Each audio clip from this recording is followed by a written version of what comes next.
거룩한 복음입니다. 주님 영광 받으소서. 하느님께서 보내신 사람이 있었는데 그의 이름은 요한이었다. 그는 증언하러 왔다.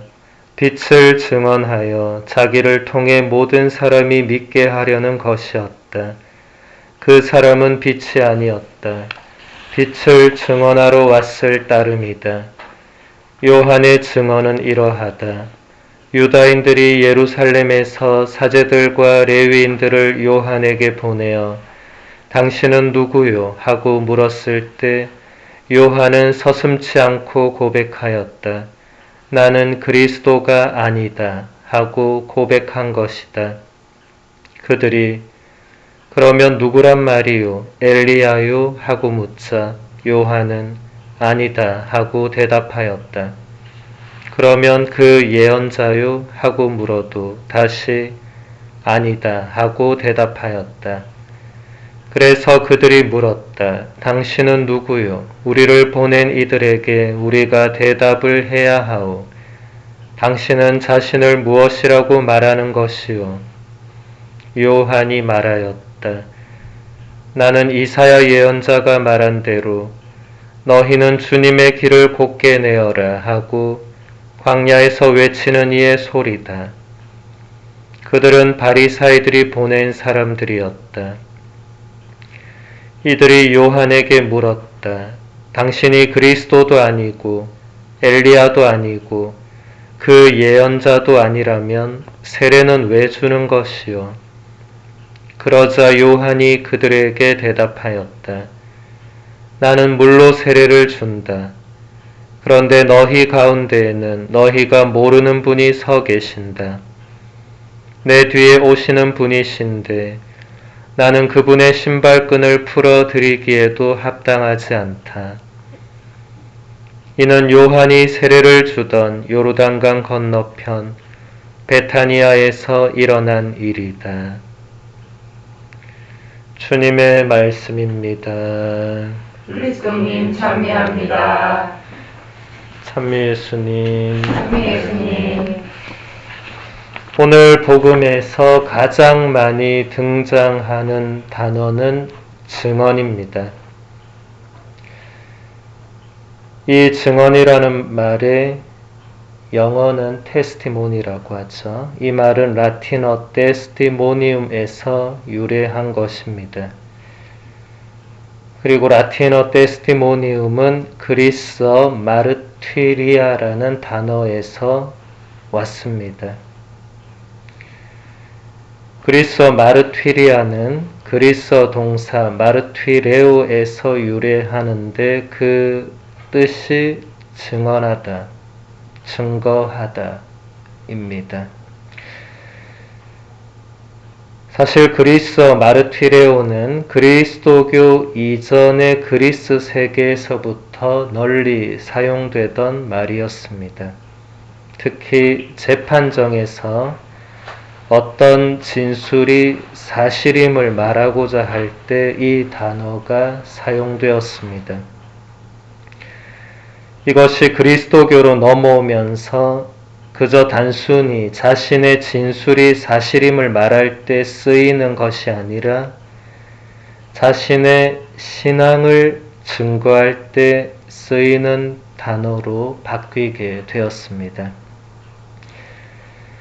초세기 그리스도인들은 로마 제국의 신이나 기타 이방 신들이 아니라 한 분이신 하느님, 또 그분의 외아들 예수 그리스도에 대한 믿음을 증거하기 위해서 피를 흘리고 목숨을 바쳐야 했습니다.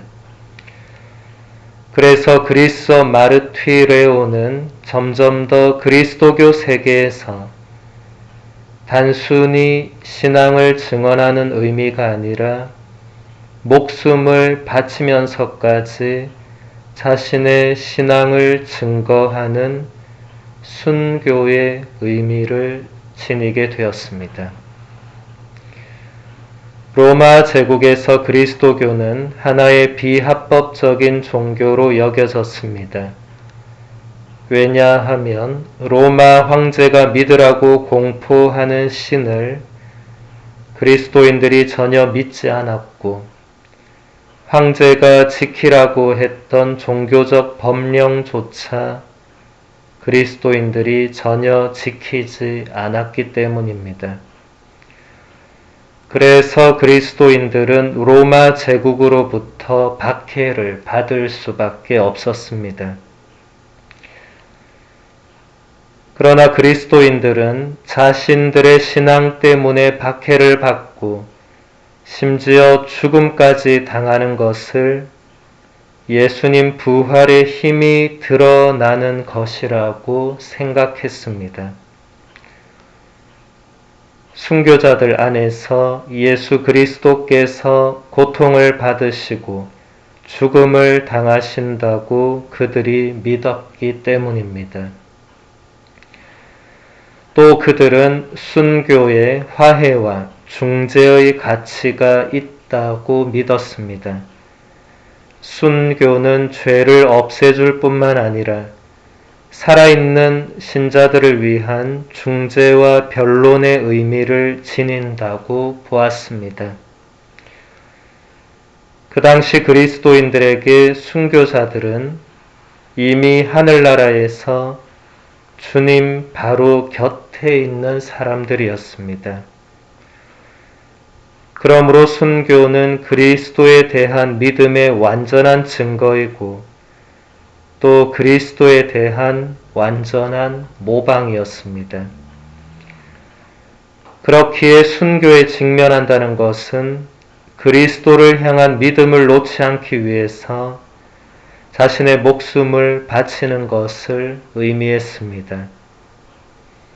그래서 순교는 거의 세례와도 비슷한 의미를 지니게 되었습니다. 교부 테르툴리아노가 이것을 다음과 같이 설명하고 있습니다. 우리에게는 확실히 또 하나의 세례가 있습니다. 그것은 바로 피의 세례입니다. 주님께서 이것을 언급하시며 말씀하셨습니다. 내가 받아야 할 세례가 있다.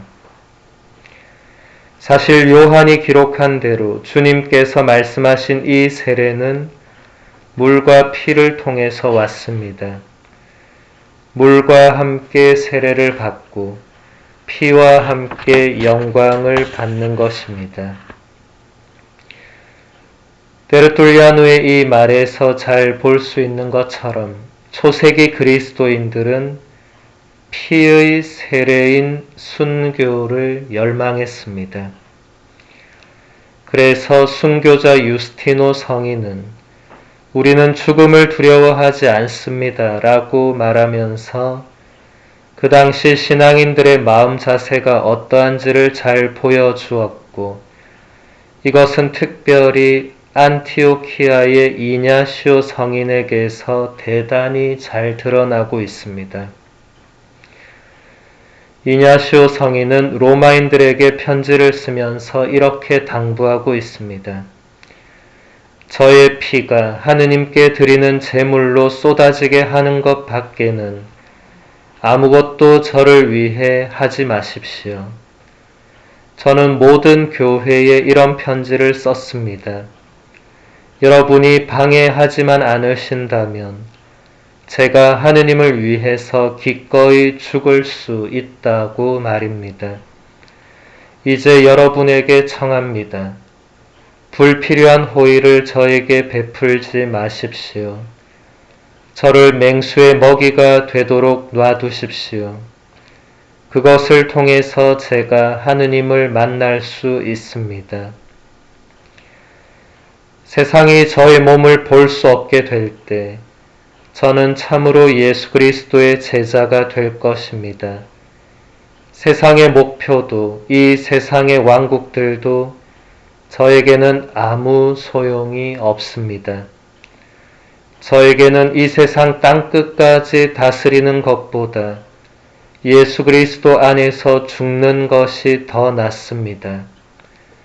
제가 찾고 있는 것은 우리를 위하여 돌아가신 그분이며 제가 원하는 것은 우리를 위하여 다시 살아나신 그분입니다.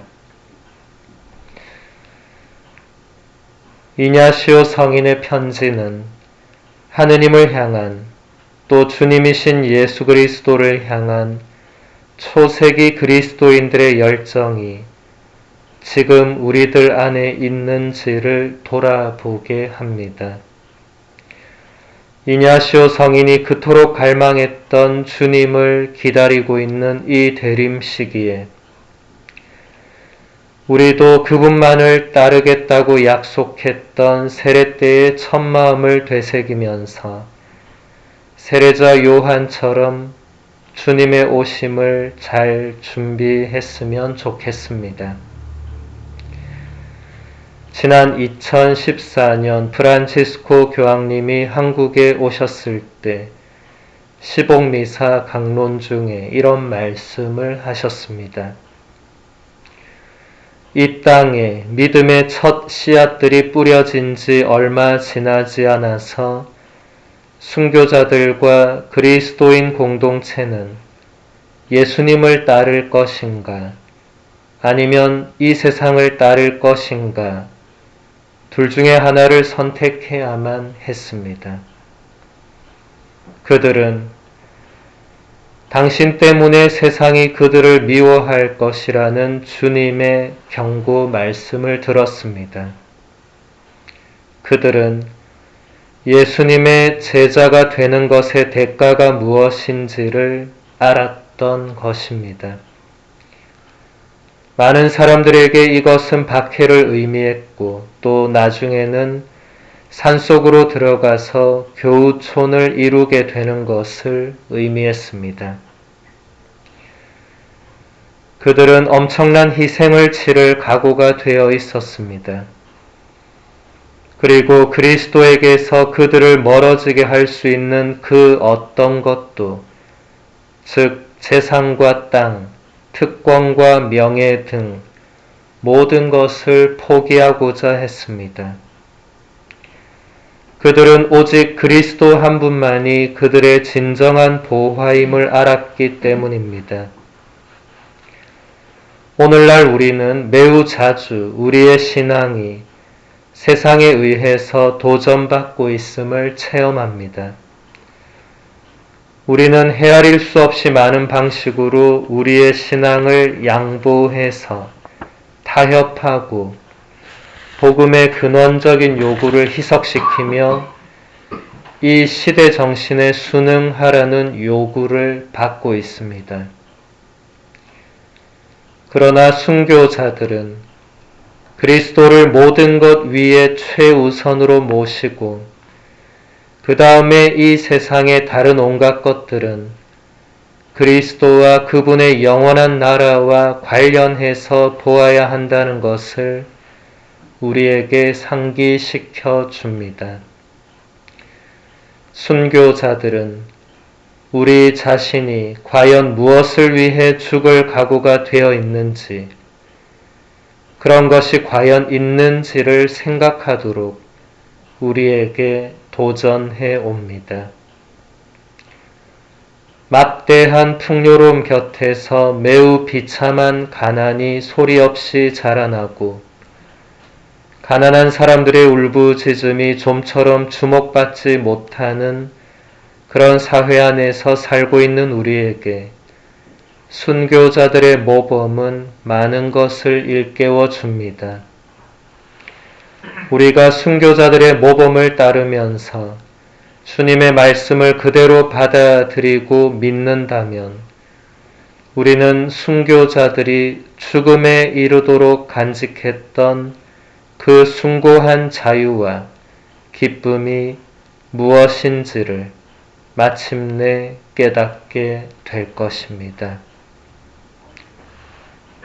교황님의 말씀대로 순교자들이 죽음에 이르도록 간직했던 그 숭고한 자유와 기쁨을 우리도 깨달을 수 있는 은총을 이 미사 중에 함께 청하도록 합시다.